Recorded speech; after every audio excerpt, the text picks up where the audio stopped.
Capítulo 7. En espera del poder. Injertada como una espiga de pasto en el rosal de Mateo se encuentra esta declaración. Pero los 11 discípulos se fueron a Galilea, al monte donde Jesús les había ordenado, y cuando le vieron, le adoraron. Pero algunos dudaban. Mateo 28, del 16 al 17. 13 años de milagro no fueron suficientes. Tampoco lo fueron 40 días en el retiro exclusivo de la resurrección. Lo vieron desocupar tumbas y dictar cambios climáticos, pero seguían dudosos. Suena increíble. ¿Quién podría conocerlo mejor que ellos? Habrías podido hacerles cualquier pregunta sobre Cristo, lo que fuera. ¿Tarareaba mientras caminaba? ¿Oraba antes de comer? ¿Les hablaba dormido a las tormentas? Si fue así, ¿le hicieron caso a las tormentas? Ellos sabrían la respuesta porque conocían de primera mano a la persona de Cristo. Además, ellos de verdad podían hablar sobre la pasión de Cristo. Juan apartó la vista al oír los golpes del martillo. María derramó lágrimas mientras su hijo gemía. Esteban, tan cerca que hasta pudieron ser salpicados por su sangre. Ellos conocieron plenamente su pasión. Cuando llegó la hora de preparar el cuerpo para su sepultura, lo hicieron. También les llegó la hora de ver la tumba vacía y asimismo lo experimentaron. Pedro pasó un dedo verificador por piedra corrida. Tomás examinó las manos perforadas de Jesús como si fuera un estudiante de medicina. Además, Jesús les enseñó durante 40 días. 40 días. ¿Puedes imaginar un seminario de 6 semanas con el intelecto ordenador de las partículas y los microorganismos?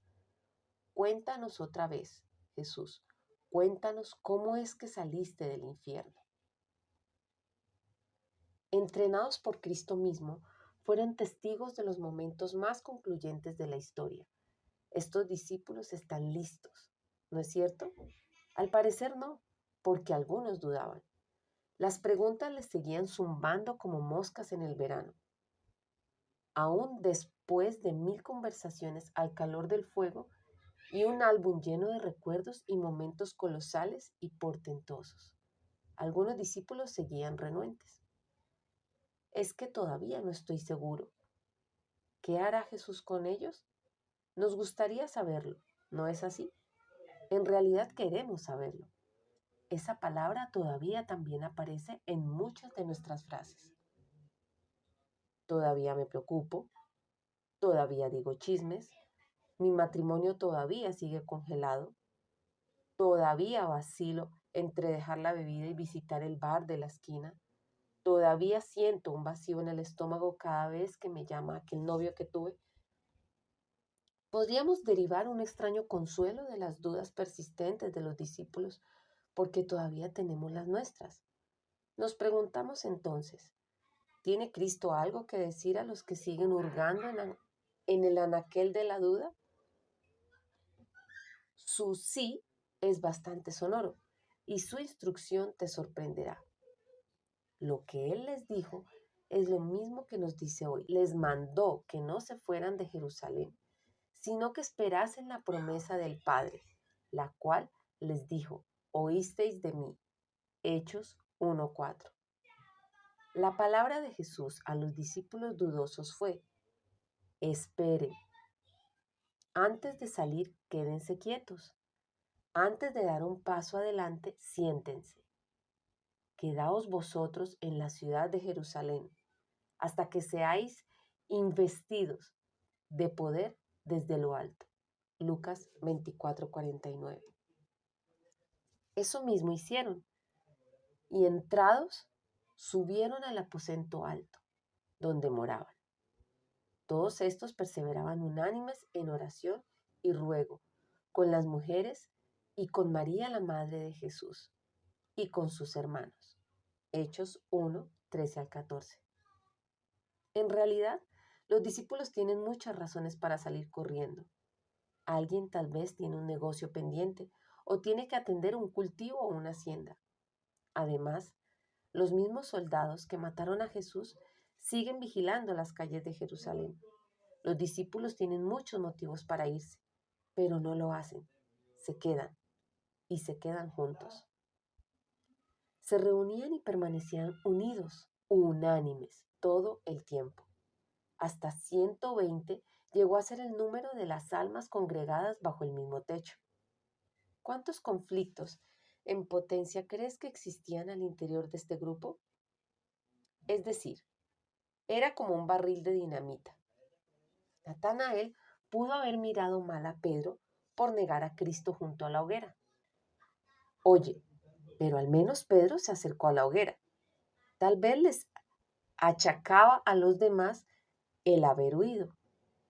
Lo mismo pudieron haber sentido las mujeres, fieles hasta el final y junto a la cruz, pero les toca estar en el mismo sitio con los hombres cobardes que abandonaron al crucificado. El aposento está lleno de conflicto en potencia. María pudo haber exigido un trato especial. Los hermanos de sangre de Jesús están en ese lugar. Ellos habían tratado de encerrar a Cristo. ¿Por qué no suponer que querrán encerrar a sus seguidores? ¿Y las mujeres? ¿No se supone que era una reunión exclusiva de los varones? ¿Quién dejó entrar a las damas? Amargura, arrogancia, desconfianza, intransigencia. El aposento abriga una mezcla exclusiva que podría explotar en cualquiera de esas direcciones. No obstante, nadie se atreve a encender un fósforo.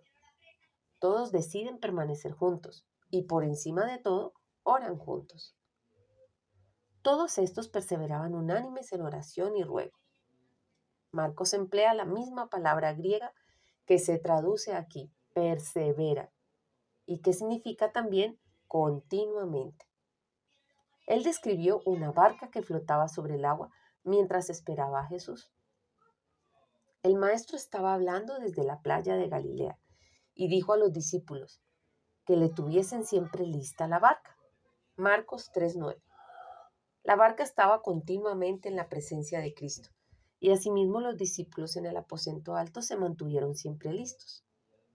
Pasó un día, luego 2, después una semana. Ellos no saben si tendrán que pasar 100 más, pero de allí no se mueven. Persisten en la presencia de Cristo. Entonces, 10 días más tarde, prepárense para lo que viene. Cuando llegó el día de Pentecostés, estaban todos unánimes juntos, y de repente vino del cielo un estruendo como de un viento recio que soplaba, el cual llenó toda la casa donde estaban sentados, y se les aparecieron lenguas repartidas, como de fuego, asentándose sobre cada uno de ellos. Y fueron todos llenos del Espíritu Santo y comenzaron a hablar en otras lenguas, según el Espíritu les daba que hablasen. Hechos 2:1-4. Los dudosos se convirtieron en profetas. Pedro predicó y la gente vino, y Dios abrió las compuertas del movimiento más grande de la historia. Empezó porque los seguidores estuvieron dispuestos a hacer algo trascendental, permanecer en el lugar correcto en espera del poder. Nosotros vacilamos mucho para hacer lo que ellos hicieron. ¿Quién tiene tiempo para esperar? Nos echamos a la pena con tan solo pensarlo. Pero lo cierto es que esperar no tiene que ver con inactividad, más bien con actividad en él. Esperar significa velar por su llegada. Si esperas el bus, estás pendiente de su aparición. Si esperas a Dios, estás pendiente para verlo tan pronto llegue. Lo buscas y abrigas la esperanza de ser encontrado por Él. Grandes promesas vienen a aquellos que saben esperar. Pero los que esperan a Jehová tendrán nuevas fuerzas. Levantarán alas como las águilas. Correrán y no se cansarán. Caminarán y no se fatigarán. Isaías 40:31. Aquellos que todavía luchan, Dios dice, esperen en mí. Además, se debe esperar en el lugar indicado. Jesús no nos dice que permanezcamos en Jerusalén, pero sí que permanezcamos honestos, fieles y verdaderos. Mas si no oyereis la voz de Jehová, y si fuereis rebeldes a las palabras de Jehová, la mano de Jehová estará contra vosotros como estuvo contra vuestros padres. Primera de Samuel 12:15. ¿Estás abultando tus bolsillos por medios ilegales? ¿Estás entregando tu cuerpo a alguien que no lleva tu nombre ni porta tu anillo? ¿Es tu boca una amazona de chismería? Si decides vivir en la parada del bus de la desobediencia, necesitas saber algo. El bus de Dios no hace paradas allí. Acude al lugar de obediencia. También el Espíritu Santo, el cual ha dado Dios a los que obedecen. Hechos 5:32. Mientras esperas en el lugar correcto, mantén una buena relación con la gente que te rodea. ¿Acaso tendría el Espíritu Santo discípulos contenciosos y ungidos al mismo tiempo? Según Pedro, la falta de armonía obstaculiza las oraciones. Por eso dice a los esposos, vosotros, marido y mujer, marido, igualmente vivid con ellas sabiamente, para que vuestras oraciones no tengan estorbo. Primera de Pedro 3:7. Esperar en Dios significa resolver los conflictos a pesar de las diferencias, perdonar las ofensas y reconciliar a las partes enfrentadas. Siempre solícitos en guardar la unidad del Espíritu y el vínculo de la paz. Efesios 4:3. Hace unos años tuvimos en nuestra casa un trampolín en el patio trasero. Una tarde de sábado noté que nuestras 3 hijas estaban saltando en él. Mis hijas, como sucede con casi todos los hermanos y hermanas, no siempre se llevan bien, pero por razón alguna aquella tarde eran las más entusiastas entre sí. Cuando una saltaba, las otras dos le aplaudían. Si una se caía, las otras le ayudaban a levantarse. Yo me hinché de orgullo. ¿Y sabes qué hice al rato? Me sumé a ellas. No podía resistirlo. La alianza que tenían me agradó. Nuestra alianza fraterna también agrada a Cristo. Jesús prometió, porque donde están 2 o 3 congregados en mi nombre, ahí estoy yo en medio de ellos. Mateo 18:20. ¿Deseas poder para tu vida? Vendrá a medida que tú haces tu parte para estar en paz con todos los hombres. Romanos 12:18. También por medio de tu vida de oración. Los discípulos oraron durante 10 días. 10 días de oración y unos cuantos minutos de predicación trajeron como resultado 3,000 almas salvadas. Quizás nosotros invertimos los números. Tendemos a orar unos cuantos minutos y predicar 10 días. No así los apóstoles, como la barca que estaba siempre lista y a la espera de Cristo. Ellos permanecieron todo el tiempo que fuera necesario en su presencia. Nunca salieron del lugar de oración. Los escritores bíblicos se refirieron con frecuencia a ese lugar. Los primeros cristianos fueron exhortados a, primero, orar sin cesar. Primera de Tesalonicenses 5:17. 2. Ser constantes en la oración. Romanos 12:12. Tercero, vivir orando en todo el tiempo. Efesios 6:18. Recuerda que ellos perseveraron continuamente y ese adverbio describe la clase de oración que hicieron los apóstoles en el aposento alto. Esa misma palabra describe nuestras oraciones. Perseverad en la oración, velando en ella con acción de gracias. Colosenses 4:2. ¿Suena como una carga difícil de sobrellevar? Tal vez te preguntas, necesito atender mis asuntos, mis hijos necesitan la cena, mis cuentas tienen que ser pagadas. ¿Cómo puedo permanecer en el lugar de la oración? Orar sin cesar suena como algo complicado, pero no tiene por qué serlo. Practica lo siguiente. Cambia tu definición de oración. No pienses que es tanto una actividad para Dios como un conocimiento de Dios. Procura vivir en una conciencia permanente de su realidad.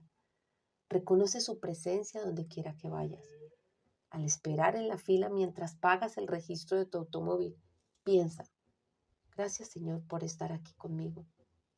En la tienda de víveres mientras compras, medita, tu presencia, mi Rey, acojo en mi vida. Te doy la bienvenida mientras lavas los platos. Adora a tu Hacedor. El hermano Laurence lo hizo. Este santo reconocido se llamó a sí mismo el señor de las ollas y los sartenes. En su libro Practica la presencia de Dios y escribió: el momento de atender mis asuntos no difiere en absoluto de mi tiempo de oración.